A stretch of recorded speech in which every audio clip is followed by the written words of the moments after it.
اعوذ باللہ من الشیطان الرجیم بسم اللہ الرحمن الرحیم الحمد للہ رب العالمین۔ السلام علیکم دوستو، انبیاء علیہ السلام کی سیریز میں ہم آپ کے سامنے آج ابراہیم علیہ السلام کا واقعہ لا رہے ہیں۔ پچھلے ویڈیو میں ہم ابراہیم علیہ السلام کے بارے میں جان چکے ہیں۔ آپ عراق کے اور شہر میں پیدا ہوئے۔ آپ جس وقت دنیا میں تشریف لائے اس وقت عراق ہی نہیں پوری دنیا اندھیرے میں کی جہالت میں ڈوب چکی تھی۔ ایک اللہ کو چھوڑ کر لوگ سینکڑوں بتوں کی پوجا کی جاتی تھی۔ آپ جس گھر میں پیدا ہو گئے اس گھر میں آپ کے والد کا کاروبار بھی بتوں کو بنانا تھا۔ آپ بچپن ہی سے آپ اس گھر میں پیدا ہونے کے باوجود بچپن سے ہی آپ نے کبھی شرک نہیں کیا اور اپنے ابو کو اس سے روکے رکھا۔ ہم پچھلے ویڈیو میں دیکھ چکے ہیں کہ آپ اپنے ابو کو کتنے پیارے انداز میں کہتے ہیں، میرے پیارے ابا جان، آپ ایسے بتوں کی کیوں پوجا کرتے ہو جو آپ کو نفع دیتی ہے نہ نقصان پہنچاتی ہے۔ پھر آپ کے ابو نے آپ کو کس طرح سے گھر سے نکالا۔ پھر آپ اپنی قوم کے پاس گئے۔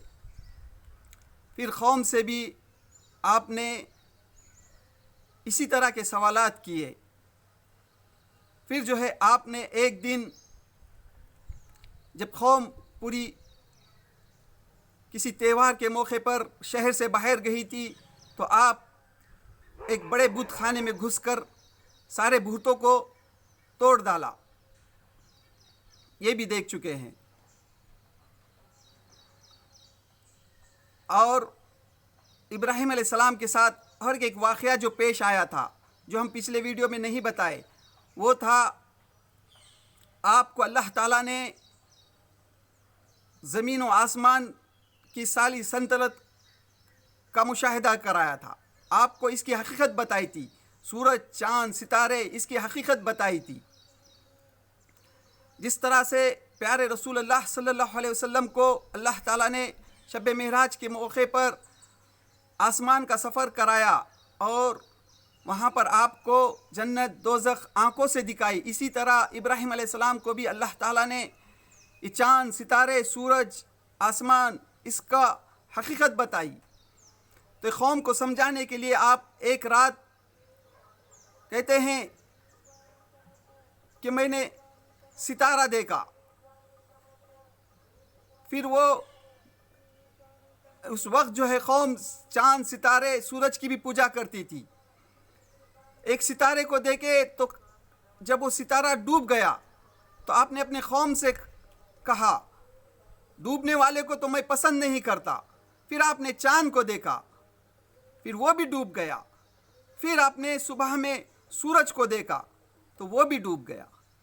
تو قوم کو کہا کہ جو ڈوب جاتا ہے وہ آپ کا رب کس طرح سے ہو سکتا ہے۔ اس طرح سے آپ نے جب اپنے ابو نے آپ کو گھر سے نکالا تو ایک مدت تک قوم کو سمجھائے، قوم کو بتائے، دعوت کا کام کیا۔ آپ پورے شہر میں مشہور ہو گئے۔ آپ کی قوم قائل ہو رہی تھی کہ ابراہیم جو کہتا ہے سچ کہتا ہے۔ پھر اس کے بعد ایک دن جب آپ کی قوم کسی تہوار کے موقع پر شہر سے باہر جب چلی گئی تو آپ نے اپنے قوم سے کہا تھا کہ میں ان کی حاضری لوں گا۔ یہ جو آپ بتوں کو پوجتے ہیں، یہ قوم کے سامنے آپ نے یہ بات کہی تھی۔ تو جب آپ کی قوم باہر گئی، شہر سے باہر، ابراہیم سے بھی کہا چلو ابراہیم علیہ السلام نے بہانہ کر کر رک گئے۔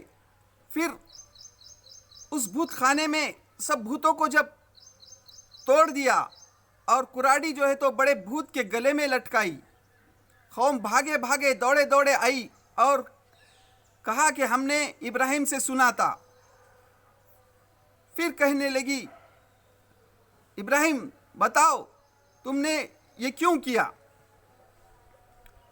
ابراہیم علیہ السلام نے کہا میں نے نہیں، یہ بڑے بھوت سے پوچھو جس نے یہ کام کیا، اس سے پوچھو۔ اس واقعے کو اللہ تعالیٰ قرآن مجید کی سورہ انبیاء کے 5ویں رکوع میں بیان کرتا ہے۔ آپ اس کا تفصیل سے مطالعہ کیجئے۔ سورہ انبیاء، سورہ انعام، سورہ بقرہ، پھر اس کے بعد پورے شہر میں آپ جب مشہور ہو جاتے ہیں، آپ کو پکڑ کر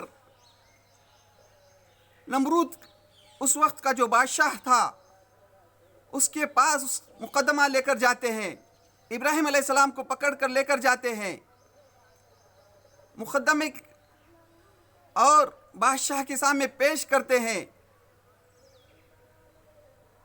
اس میں کہا جاتا ہے کہ آپ کے ابو خود ابراہیم علیہ السلام کو پکڑ کر لے کر جاتے ہیں۔ جب نمرود کے پاس ابراہیم علیہ السلام کو لے کر جاتے ہیں تو نمرود سے آپ کا ایک جھگڑا ہوتا ہے، ڈیبیٹ ہوتا ہے، جس کا ذکر اللہ تعالیٰ سورہ بقرہ کی 258 آیت میں کرتا ہے۔ نمرود ابراہیم علیہ السلام سے کہتا ہے بتاؤ تمہارا رب کون ہے؟ ابراہیم علیہ السلام کہتے ہیں کہ میرا رب وہ ہے جو زندگی اور موت دیتا ہے۔ نمرود کہتا ہے زندگی اور موت تو میرے اختیار میں ہے۔ نمرود اس وقت جو ہے ایک آدمی کو جو سزائے موت ہوئی تھی اس کو رہا کرتا ہے، چھوڑ دیتا ہے، اور جو ایک بے قصور رہتا ہے اس کو موت دیتا ہے۔ ابراہیم علیہ السلام کہتے ہیں میرا رب وہ ہے جو سورج کو مشرق سے نکالتا ہے اور مغرب میں غروب کرتا ہے، تو تیرے اختیار میں ہے تو اس کو مغرب سے نکال۔ نمرود خاموش ہو جاتا ہے۔ ہاں، یہ اللہ تعالیٰ نے ابراہیم علیہ السلام کے اندر صلاحیت دی تھی۔ آپ جو ہے ایک سے دو بات میں سامنے والے کو لاجواب کر دیتے تھے، اسی کے پاس کوئی جواب نہیں ہوتا تھا۔ یہ اللہ تعالیٰ نے آپ کے اندر صلاحیت رکھی تھی۔ پھر نمرود جو ہے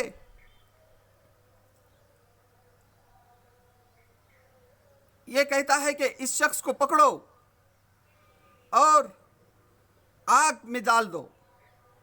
پھر آگ جلائی جاتی ہے۔ پھر اس کا ذکر جو ہے اللہ تعالیٰ سورہ انبیاء کی 69ویں آیت میں کرتا ہے کہ جب آگ دہکائی جاتی ہے اللہ تعالیٰ آگ کو حکم دیتا ہے کہ سلامتی کے ساتھ ٹھنڈی ہو جا۔ لوگ دیکھتے ہیں شہر میں آگ کا جو کام ہوتا ہے وہ جلانا ہوتا ہے، لیکن آگ جو ہے ٹھنڈی ہو جاتی ہے۔ ابراہیم علیہ السلام اس میں سے نکلتے ہیں۔ نمرود سمجھ جاتا ہے کہ یہ جو ہے یہ شخص جو ہے تو میری بادشاہت ختم کر دے گا، اس لیے نمرود جو ہے آپ کو وہاں سے جلا وطن کر دیتا ہے، آپ کو جو ہے عراق سے نکال دیتا ہے۔ اس کے بعد آپ جو ہے ہجرت کرتے ہیں، ہجرت کر کے آپ فلسطین آتے ہیں۔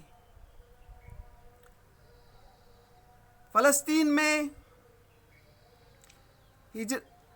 ہجرت آپ نے جب ہجرت کی اس وقت 3 لوگوں کا ذکر ملتا ہے جو آپ 2 لوگوں، ایک ابراہیم علیہ السلام، دوسری آپ کی اہلیہ بیوی سہارا علیہ السلام، اور لوط علیہ السلام۔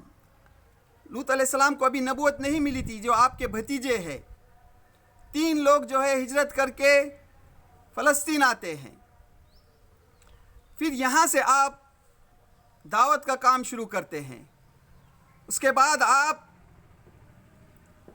یہی دعوت لے کر ایجپٹ، مصر کا سفر کرتے ہیں۔ آپ اپنی بیوی کے ساتھ مصر جاتے ہیں۔ جب مصر میں آپ جاتے ہیں، وہاں کا بادشاہ جو ہے وہ ایک بد اخلاق بادشاہ ہوتا ہے۔ وہ خوبصورت عورتوں کو نظر ڈالتا تھا۔ تو جب آپ مصر جاتے ہیں تو ابراہیم علیہ السلام سے کوئی کہتے ہیں کہ آپ جب مصر کے بادشاہ کے پاس جائے تو کہہ دینا کہ یہ میری بہن ہے۔ پھر جب بادشاہ کو معلوم ہوتا ہے کہ یہ دو لوگ جو ہے آ کر مصر میں اسلام کی دعوت کا کام کر رہے ہیں،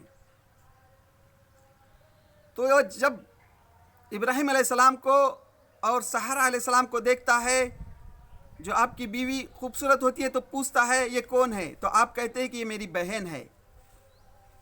ہاں، ابراہیم علیہ السلام نے زندگی میں 2 جھوٹ کہے ہیں، ایک یہ بہن، اور دوسرا جب آپ نے بھوتوں کو توڑا تھا تو قوم سے کہا تھا کہ میں نہیں، یہ تمہارے بڑے بھوت نے توڑا ہے، وہ بھی حکمت کے طور پر۔ پھر وہ بادشاہ مصر کا جب سہارا علیہ السلام کے ساتھ کو لے کر جا کر ان پر غلط حرکت کرنے کی کوشش کرتا ہے، جب سہارا علیہ السلام اللہ سے دعا کرتے ہیں تو اس کو ایک بیماری ہو جاتی ہے، وہ وہیں یہ ہو جاتا ہے، ہاتھ پیر اس کے وہیں رک جاتے ہیں، ایک طرح کی ایسی بیماری ہو جاتی ہے۔ وہ سمجھ جاتا ہے کہ ضرور یہ اللہ کی بندی ہے۔ پھر وہ کہتا ہے کہ تو اللہ سے دعا کر، میں وہ حرکت نہیں کروں گا۔ پھر آپ دعا کرتے ہیں، پھر اسی طرح وہ اور آگے قدم اٹھاتا ہے۔ تو پھر وہ کہتا ہے، اس طرح سے 3 بار کرتا ہے۔ جب اس کو یقین ہو جاتا ہے کہ اللہ کی نیک اور صالح بندی ہے تو یہ معافی مانگتا ہے، اور جو ہے ان کے ساتھ اپنی بیٹی ہاجرہ کو ان کے غلامی میں دے دیتا ہے، اور کہتا ہے کہ تم ایک نیک اور صالح ہو، یہ جو میری بیٹی ہے تمہارے غلامی میں رہے۔ پھر سہارا علیہ السلام ابراہیم علیہ السلام کو اور مصر کی بادشاہ کی بیٹی، یہ تینوں جب فلسطین واپس آتے ہیں، ابراہیم علیہ السلام کی اس وقت عمر 80 کراس کر چکی تھی، اور آپ کو کوئی اولاد نہیں تھی۔ تو سہارا علیہ السلام کہتی ہیں ابراہیم علیہ السلام سے کہ آپ ان سے نکاح کر لو، اللہ آپ کو ان سے کوئی اولاد دے۔ تو اس کے بعد آپ کا ان سے نکاح ہوتا ہے، تو انشاءاللہ اس کے بعد آپ کی جو اولاد ہوتی ہے اس کا واقعہ پھر اللہ تعالیٰ جو ہے اولاد ہونے کے بعد آپ کو جو حکم دیتا ہے کہ ان کو وہ وادی میں چھوڑاؤ، جہاں آج حاجی جو ہیں دنیا کے حج کے لیے لوگ سارے دنیا سے جمع ہیں، وہ وادی میں جب آپ اپنی ننھے منھے بچے کو اور حاجرہ علیہ السلام کو جو چھوڑ کر آتے ہیں، وہ واقعہ انشاءاللہ ہم اگلے ویڈیو میں لائیں گے۔ اللہ تعالیٰ سے دعا، اللہ تعالیٰ ہمیں ابراہیم علیہ السلام کے جو واقعہ ہے اس سے ہم کو دعوت دین کے کام میں مدد دے، اور ہم اس دعوت دین کی صحیح سمجھ نصیب عطا فرما۔ وآخر الدعوانا الحمدللہ رب العالمین۔